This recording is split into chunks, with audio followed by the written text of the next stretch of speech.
জুলুম করাটাকে আমরা ক্রেডিট মনে করি, প্রচুর জুলুম, মানে দুর্বল পাইলেই জুলুম করতে চাচ্ছি আমরা।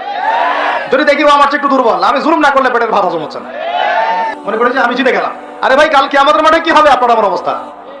কাল কিয়ামতের মাঠে কি হবে অবস্থা? নবী সাল্লাল্লাহু আলাইহি ওয়াসাল্লামের কথা কি মিথ্যা? তিনি বলছেন কিয়ামতের মাঠে বহু মানুষ উঠবে উহুদ পাহাড়ের সমান নেকি নিয়ে। একেবারে উহুদ পাহাড় দেখছেন আপনারা কেউ? অনলাইনে দেখে নেন, বিশাল পাহাড়। জানাজার নামাজে শরীক হইলে এক কেরাত নেকি হয়। এক কেরাত মানে এক উহুদ পাহাড় সমান। আর মাটি দিয়ে আসলে আরেক কেরাত নেকি হয়, মানে আরেকটা উহুদ পাহাড়ের সমান।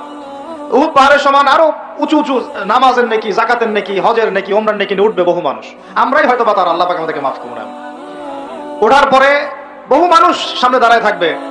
কাউকে গালি দিছে, কাউকে অন্যায়ভাবে মারছে, কাউকে রিমান্ডে নিয়ে একেবারে পেদানি দিছে, নির্দোষ ছিল, কারো নামে মিথ্যা মামলা দিছে, কারো নামে অপবাদ ছড়াইছে, বেচারা বেচারা ভালো ছিল, সৎ ছিল, অপবাদ ছড়াই দিছে, কারো নামে ধরেন যে কারো গীবত করছে, কারো টাকা